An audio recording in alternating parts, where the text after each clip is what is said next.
Well, hey, everybody, you're in for a treat today.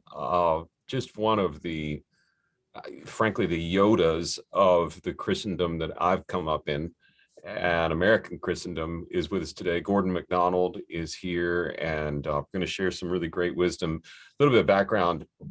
I grew up in the days of I did a very good job of being a prodigal in college. I know exactly what my daughters better not bring home. And then became a Christian and just went through a wrestling match with God. Went to Princeton to do PhD work through the seminary, and while I was there, wrestled with God, and He won, and I limp, and I went into the ministry, but had no real perspective of what that was like.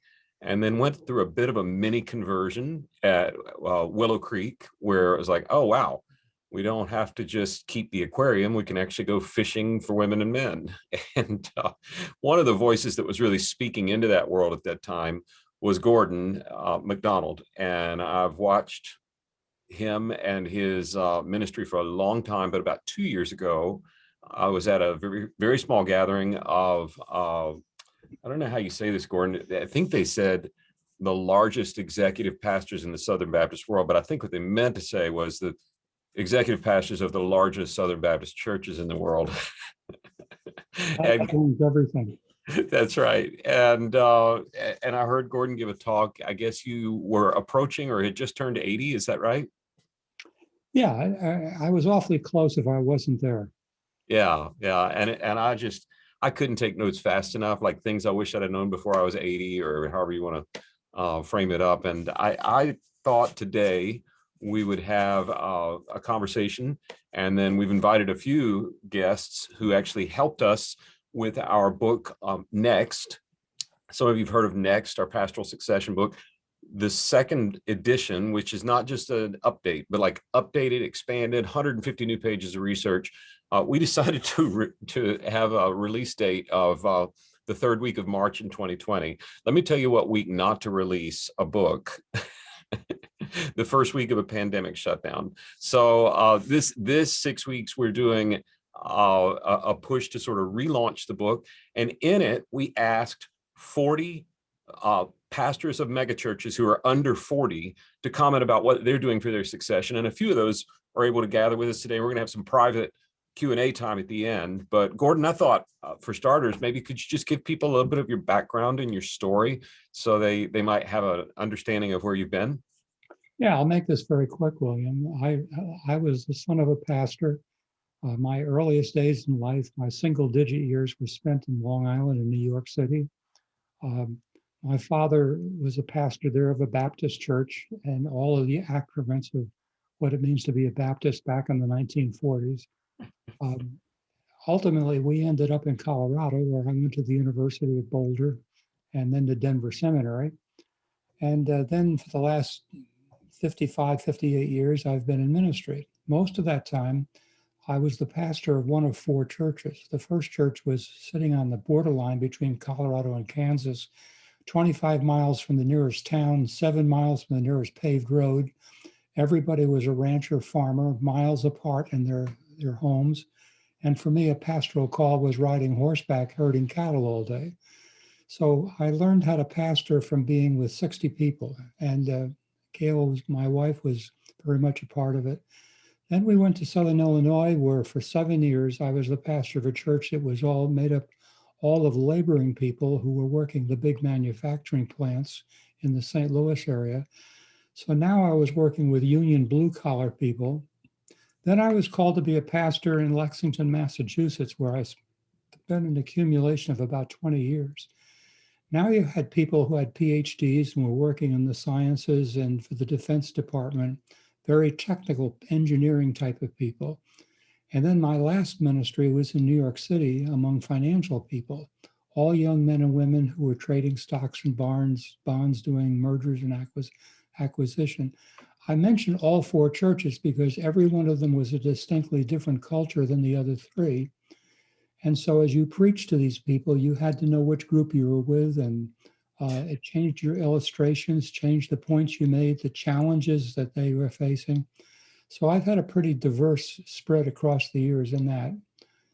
Beyond my pastoring, I've been a seminary president, interim president, let's put it that way, and I've been an author, and I've had the privilege of doing a few speeches here and there around the world. So that's my life for 80 years. Every college president is an interim college president, Gordon. Well, I'm glad you corrected me because that's the truth I discovered. It's all interim work. Yeah. That's what we say about succession in pastorate. Either you run your church into the ground and close it, or you're the pastor the day Jesus returns, or you're an interim. One of those. I'll take number 3. That's great. Well, so I know we've got a few guests on, but I thought before we did Q&A, I would love for you to, and maybe there's some newer thoughts that you have as well, but kind of share with me what you learned at 80 that you wish you'd known earlier. I'm forever wondering, how do I save myself the stupid tax? How do I learn from somebody who's been around the barn more than I have? So dive right in, if you would. Yeah, there are some things you can't learn earlier. They grow on you as the years go by. One of my theories of life development has been that about every 10 years, new issues, new questions come to the top. And you don't have a whole lot of warning unless you have mentors that are willing to let you in on the secrets ahead of time. You know, for example, in my 20s, the great question was, what am I going to do with my life and who am I going to do it with? Where in my 40s, the question was, how well am I doing and can I keep this up indefinitely? In my 60s, the question might have been, how long can I keep doing the things that I'm identified with? My 70s are the decade of loss. I began to lose friends, loved ones. Every time you open the mail, you could learn that somebody you had known and loved was gone. Now I'm in my 80s, and the big question has to do with, well, how am I going to die? And what's heaven going to be like? And what am I going to do when I get there? So I just sampled a few.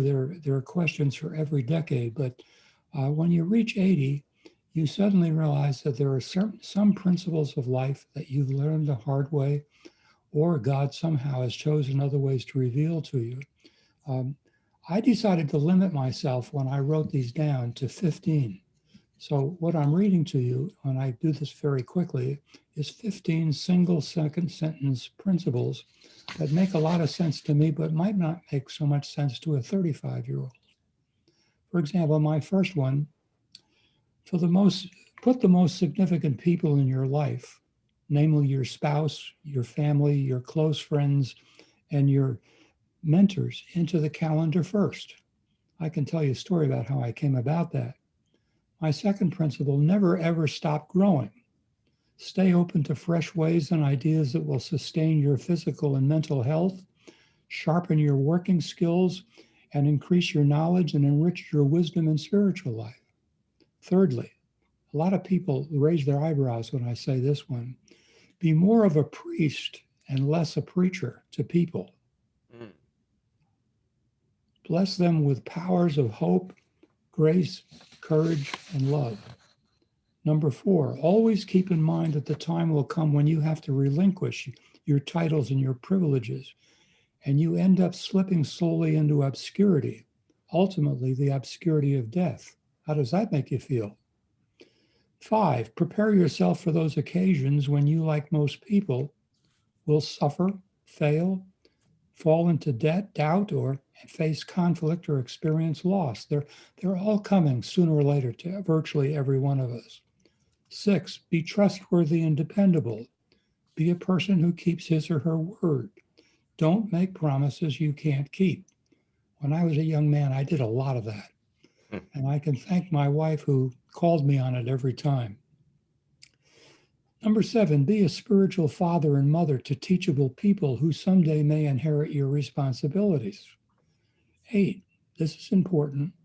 Live modestly, stay free of debt, be generous, develop a financial strategy for your future, and always be very wary of those who try to buy your favor.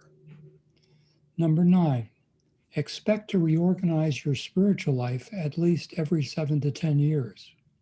10, Receive compliments, criticism, and counsel with humility and appreciation. Avoid whining, complaining, and self-pity.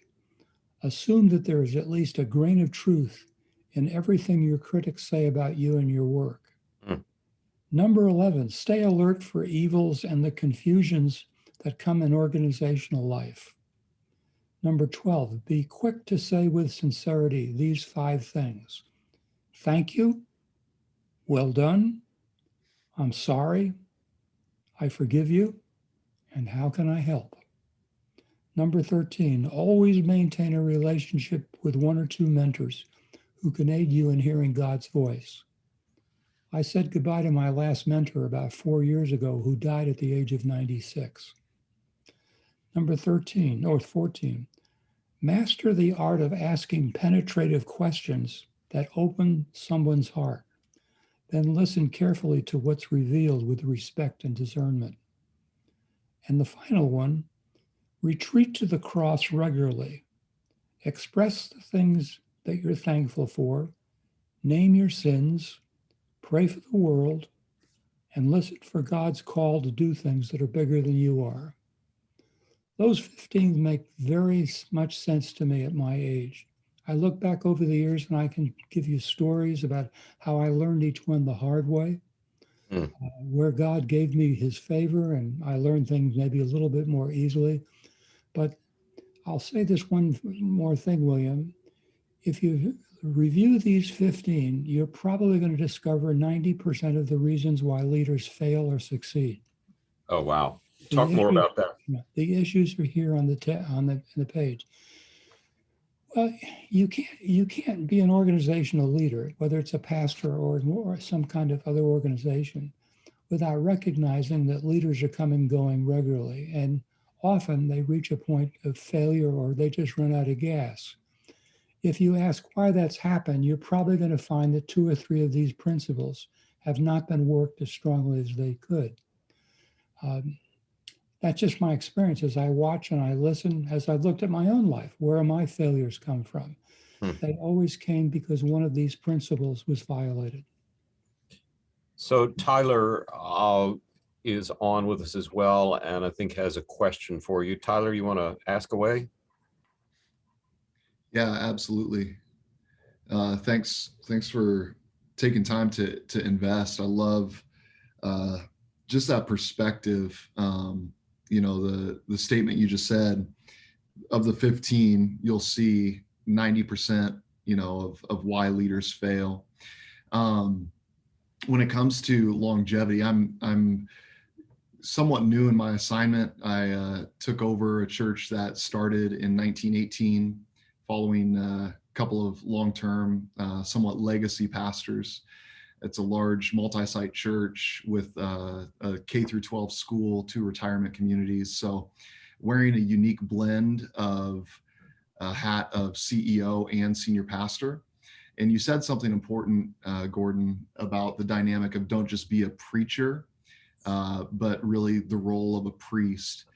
What encouragement, what recommendation would you give in that space where you have to kind of wear dual hats? You're leading a large organization, but you also feel the call to be a shepherd, to be a pastor. What are some things to be aware of, or maybe pitfalls to avoid in that area? Well, you and I probably, I don't know where you went to school, but I would suspect that most of the schools that you and I would have gone to emphasize the role of the preacher as the most important function in the life of a pastor.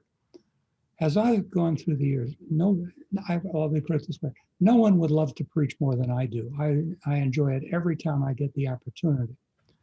But what I realized over the years, the people who would come up to me and say, Gordon, God used you to change my life. That was not something you heard as much about preaching as it was in one-on-one or one-on small group contact.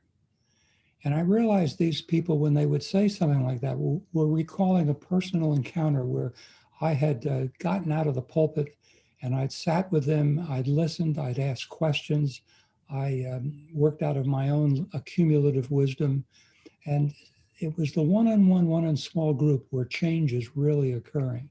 And particularly after this pandemic, we're going to have to reshape churches all over again. These people have been going for a year and a half.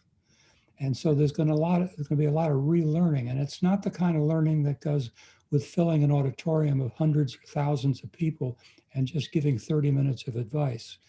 It's going to be done by men and women in pastoral ministry who take the time to go one-on-one with people.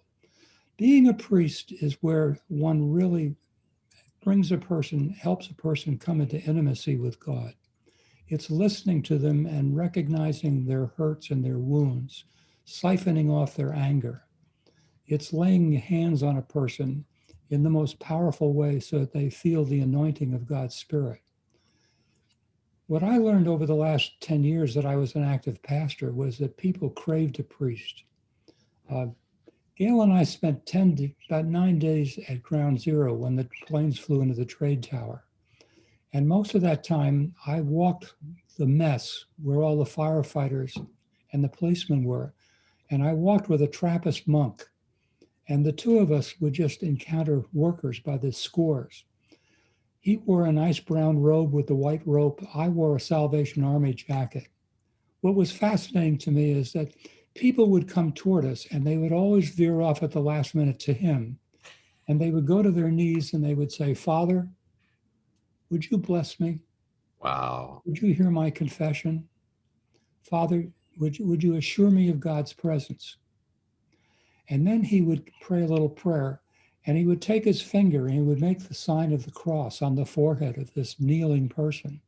He would say something like this: "May the blessings of God Almighty be upon you, and with this symbol of the cross, I sign you. Go in Jesus' name." I asked him one of those days, "What are you saying to people when you do this?" And he told me. I said, "When was the last time anybody blessed you?" He said, "It's been a long time." I said, "May I?" He immediately sank to his knees right there. You know, we're literally just a few yards away from where the trade towers have come down. There's mess and smell and noise all around us. "Blessed be the God and Father of our Lord Jesus Christ, who will bless you. And with this sign, I sign you at the cross. Go in peace." Mm. And we both wept. But I thought, I've been raised in a Protestant tradition that has no appreciation for what I just did. And so for the last many years, I decided a part of the element of my pastoral ministry would be blessing people, being a priest rather than just a preacher. And you know, it's been one of the most exciting things I've ever done. Yeah. I think the part of my job that I have now, you know, we help churches, schools, nonprofits find their key leaders, but my favorite part of the job, and we constantly are saying around here, if the search thing falls apart, we're going to open a counseling firm for pastors, because pastors let us in. They have no reason to be nice to us. I mean, why in the world? We're just a consultant, right? But man, oh man, the phone calls we get entrusted with, and the need for the shepherd to have someone to listen and reciprocate blessing and care. Yeah. Unbelievably high need.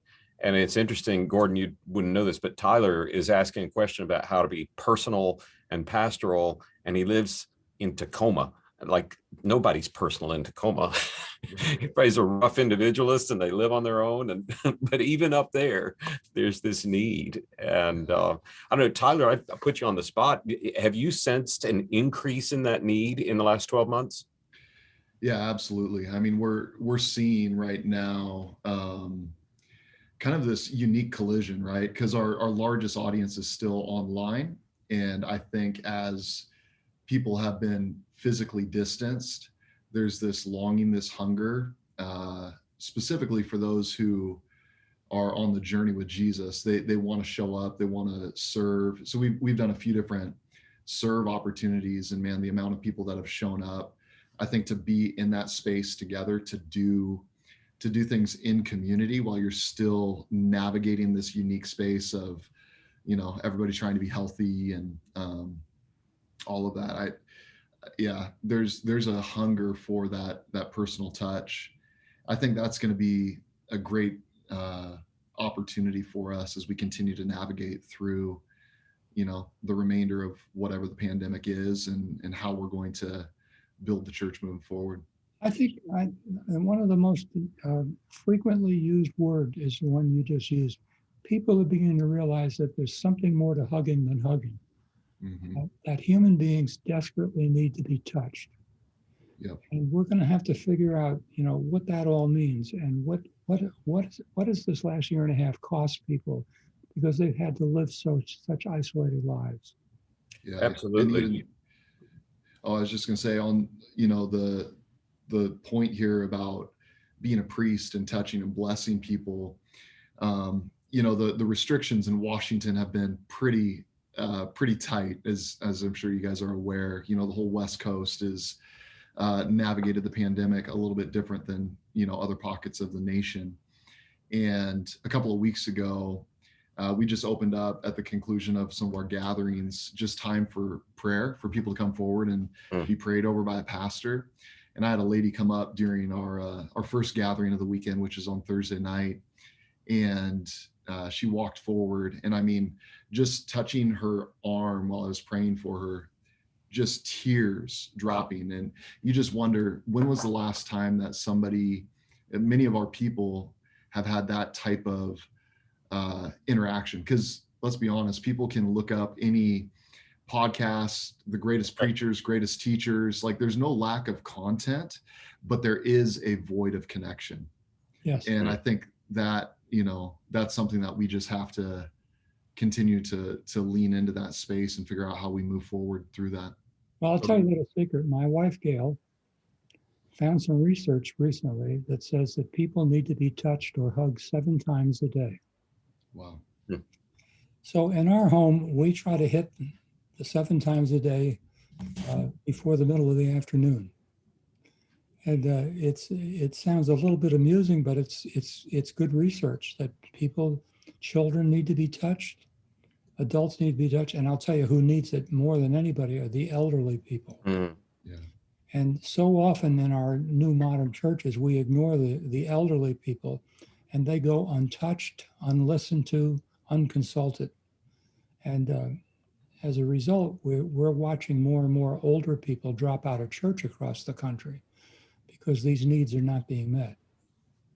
It took me well into my adulthood to realize that the fifth commandment, the first one directed toward person-to-person relationships, is honor your father and mother so that your days can be laid long upon the land the Lord your God's given you. And that the audience was not children. Yeah. The audience was adult people, and how you care for people a generation before you, which would be, particularly given life expectancy then, the older generation. Totally right. And Tyler, I'd just say thank you. I will send you a Starbucks gift card or something for pointing out that everyone can listen to any sermon they want now. It's always been the case. I have my standing podcasts that I listen to. Tim Keller is on the list, and it rotates around. I've been doing that for years on a morning run, but now with COVID, boy, the acceleration of people getting used to that is so much stronger. And I have pastors call me, quite frankly, that are depressed. It's like, I don't know if anybody's going to come back to my church. Well, why? Well, because now they can just, dial in Steve Furtick or Matt Chandler or fill in the blank with whatever your theological, bent is. And I just look at them and I say things like, Tyler, you know what you have that none of those guys have? You have a calling to your zip code. Yep. You have a calling to your people. And it's amazing to me, the Lord, I'm a Presbyterian, not a charismatic. So this is me worshiping, right? Presbyterians. This is a charismatic moment for a Presbyterian, right? That's it. So, but the Lord, gives me over the years, particularly in the last decade or so, a word for the year. Last year, he just kept saying to me early in the year, build. And I thought, oh, this is going to be an awesome year of growth. We're going to build. And what I found was, the pandemic, every one of our clients shut down, which, by the way, is really bad for a business.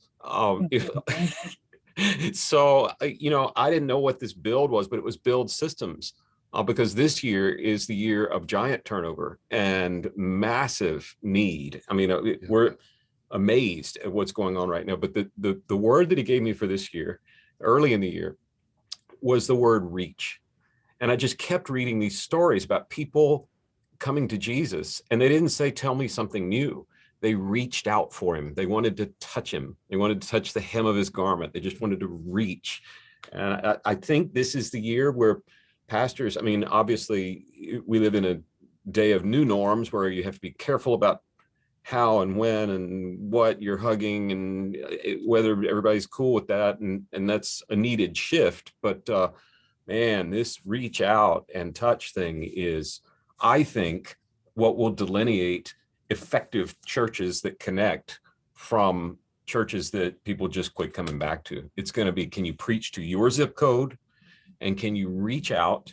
And Tyler, I'd just share with you, I came to First Presbyterian Houston, which was where Sam Houston went to church. I mean, it's been around a long time, and I was 31 years old as the senior minister, very similar size to Life Center there in Tacoma. We didn't have K through 12, but we went through 8th grade. And the advantage of going there at 31 was I knew everything, right? So it was really cool. That didn't last. Right. But when I got there, I thought, how in the world? I've been at this small church in Alabama where you really do go to the hospital every single time somebody's in the hospital, right?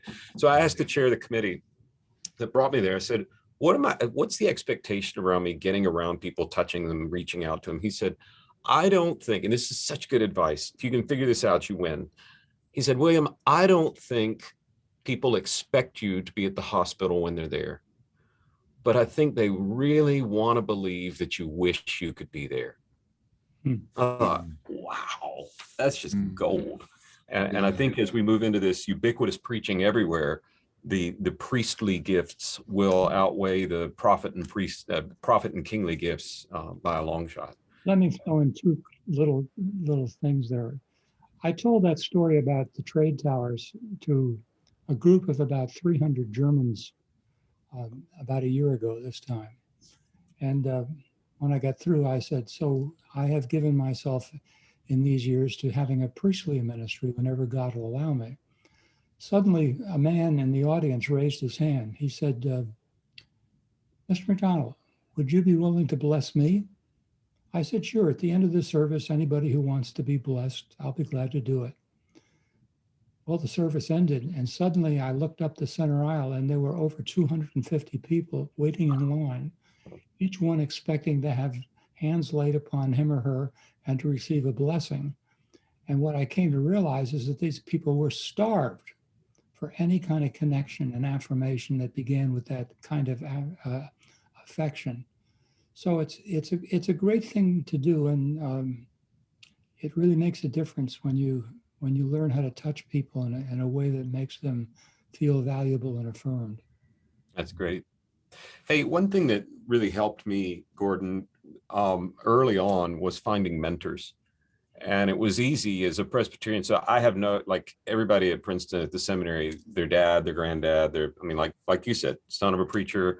I had nobody in the family business. Like when I said I was going to seminary, my grandmother said, oh, good. Now we've got one to get us all in.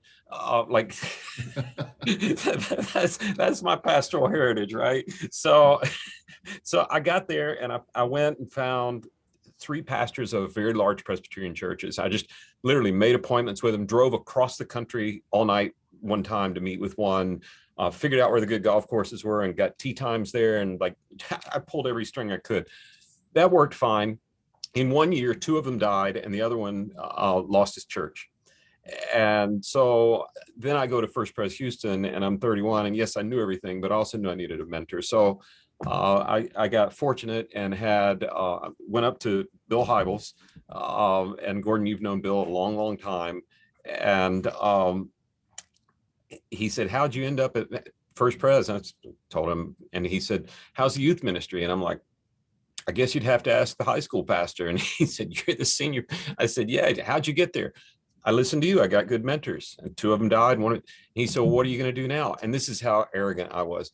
I stood there and put my finger on Bill's chest. And if you know Bill, you know he's not real fond of that. And said, oh, I want you to be one of them. And he just kind of like looked at me and then pointed and said, you go up those stairs to the third floor, find a woman named Jean, tell her we've talked, and we'll work something out. And he put me in touch with John Maxwell and a couple other guys that's right. So I just sort of fell into this out of providence through arrogance, let's call it. But if you're a younger pastor listening right now and you're like, I want to get some good mentors, like what should you do to discern the right kind of mentor, right? And then how would you, as a guy sitting in his 80s, appreciate being approached by a younger pastor to say, hey, I really need some help? Probably not finger on the chest right after you've given a talk, but like, how do you discern who's going to help you to that next level? And then how should you approach them? Well, I wrote a paper not long ago about the 9 major mentors in my life over 80 years. What drove mentoring me into the mentoring relationship was that I had a very poor relationship with my own father. So I needed to know that there were some people on my horizon who looked at me like a son. And interestingly enough, the first 2 of them were women. My first mentor was a woman who had a passion for telling Bible stories. And when I was 4, 5, 6, 7 years of age, I went to her house almost every Wednesday afternoon after school, and with a bunch of other kids, and we listened to Bible stories. I learned more about the Bible in terms of its narratives from her than I ever learned any other source. But she was a mentor in those earliest days that shaped my view of the Bible and how God speaks to people. My second mentor was my grandmother. She taught me to love the world, among other things. She took me into New York City and taught me about the skyscrapers, the parks, the art museums. She would say to me every time, son, always look for the glory of God in the city.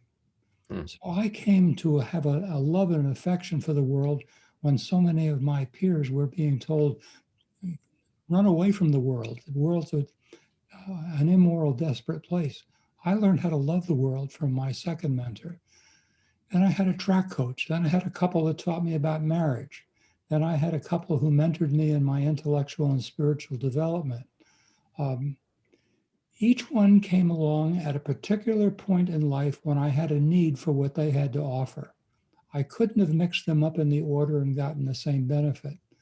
So it was interesting to always be asking the question, what sort of a person or persons do I have to tuck up under for this point in my life?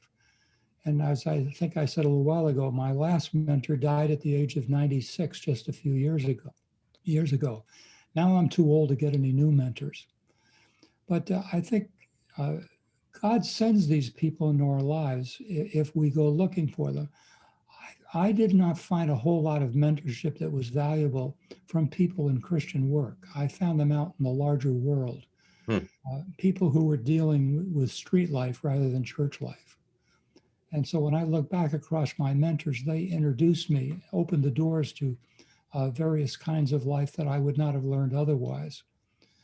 When I found somebody that I thought might serve in that capacity, I realized that it would take probably a year or 2 to develop the relationship.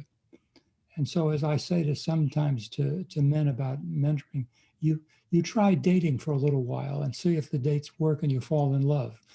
And that's what I did with each of these mentors. I would invite them to breakfast or to lunch. I'd ask questions. I'd watch how they answered, try to observe how much interest they had in giving me some insight.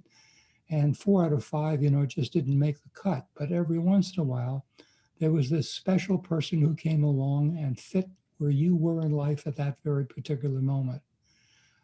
I would say, by the way, it's not just mentors. Mentors have a very short shelf life in most cases.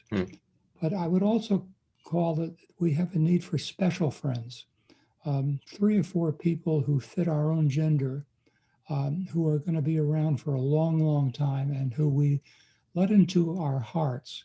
And we may have these kind of relationships for 40 years. When you and Tyler and I finish this conversation, I'll be on the Zoom with a friend I've had for 45 years who lives in Montreal, Canada. Normally, we would meet for a whole day, several days a year. We can't cross the border right now, so we have to have nice long Zoom talks. But we'll talk about books that we've been reading, about our journals and what God has been saying, places where we're frustrated. there's nothing I wouldn't say to this man or have him say to me. So I'm looking forward late in the afternoon to that kind of a conversation. Mentors and special friends do not come easily. You have to be patient. As I said a moment ago, it takes 2 to 3 years to cement those relationships into place. But when they work, they make all the difference in the world. Mm-hmm. So Gordon, I would be negligent not to highlight the fact that you had some clairvoyance as a pastor to say, and correct me if I'm wrong, but I think was somewhere in your ministry you said, when I hit, was it 60, I'm done pastoring, or 65, and I'm gonna have to find a new thing. If I've got that wrong, correct me, but if not, I'd love to hear that story, because people like Tyler are sitting in their early seats now. And I remember talking to John Maxwell on a golf course one day saying, John, I'm at the time 33, I guess. I'm 33 years old. What do I need to do now to prepare for later in life? And he said, strong young leaders spend their early years creating options for their later years. And John talks in bumper stickers. I mean, it's amazing how he does that. But Yeah. it's just stuck with me. And I thought, tell us what you knew about when you needed to be done and how you prepared, because it's been a long time since you were 60. So walk me through, how did that conversation start? What'd you actually do? And what could people like Tyler be doing now to prepare for that day themselves? Well, I feel very strongly about this 7 to 10 year period, that if you divide your life up into 7 to 10 year blocks, and then you schedule some time at the end of that block to really do a full scale examination of your entire life. That means, who's Gordon as a man? Who is he as a husband, a father, a friend, a pastor, a Christian man in the community? And it's going to take some time to really run a script on all of those things. But every 7 to 10 years, the questions of life change and the issues change. When Gail and I were about 50, 55, we had moved through the what I call the turbulent time at age 47, 48. The kids are now gone. College tuition payments are over. You're looking at the second half of life. And one of the most important decisions we made was, let's set a goal to get out of organizational life at the age of 60. The value of that is I've got 20 more potential years of good, healthy, vigorous activity. If I wait till I'm 68 or 69, I'm going to get more and more nervous about making changes. I'll want to stay with those things I do best and not take any risks. But at 60, there's enough risk in me to try to do something different. So I told the elders of our church when I was about 59 and a half, 6 months from now, Gail and I are going to be gone. So if you want to start your search committee, this would be a good time to do it, but we will probably be gone by 60. I was fairly confident I could make a living as I needed to do by writing books, by speaking for enough time. We had planned our lives financially from the very beginning. We never lived beyond our means. We kept saving. So we were confident that money would not be an issue. So where have I been? I'm 82 now. Since I've been 60, I have never gotten out of bed in the morning bored or worried about looking for something to do. Every day has been right on with my gifts, my sense of call. When I was about 64, I had what I felt was a very personal encounter with God, in which I said, Lord, do you have a fresh call for a 64-year-old man? Because I never heard of men and women in their 60s talking about a new call. That's a young person's conversation. And so I kept praying. And here's Germany again. I went off to Germany sometime during that period of time and spoke at about 8 different pastors' conferences over a week or 10 days. And these young German pastors kept coming up at the end of these days, and they would say, Pastor MacDonald, you talked to us today like a father. Thank you. I would say, well, what do you mean by that? Well, the old German men only scold us and lecture us and talk about theology and philosophy, but we need to hear your story. Wow. Where you've failed, where you've hurt, what God has said to you, where you've grown. And you did that today. So I heard this several times. I came back to the US and went out to California for another such conference. And at the end of the 2 days, the MC of the conference stood up to thank me. And he said to the crowd, Gordon's been talking to us for these 2 days. And every time he's talked to us, I've found tears in my eyes. And then he said, that's not because he's such a bad speaker, but it's because what I thought I was hearing was a father's voice. When he said that, William, Tyler, my mind was blown. My heart just swelled. And it was like the Holy Spirit said, you asked for a fresh call, you've got it. Spend the rest of your life being a father to young men and women in leadership. And that's been the great call of my life ever since. Wow. That always got the priority. Wow. Now, let me add one more thing, because you asked this and I didn't answer it. I do have some kind of criteria in mentoring. It would be nice to say yes to everybody who approaches. But I decided I'll say to young men, where do you live? Well, I live in Las Vegas, Nevada. Well, that's 2,000 miles away. How would you expect me to know what's going on in your life each day so that I could affirm you or rebuke you? I've got to have people I mentor who are right in my face.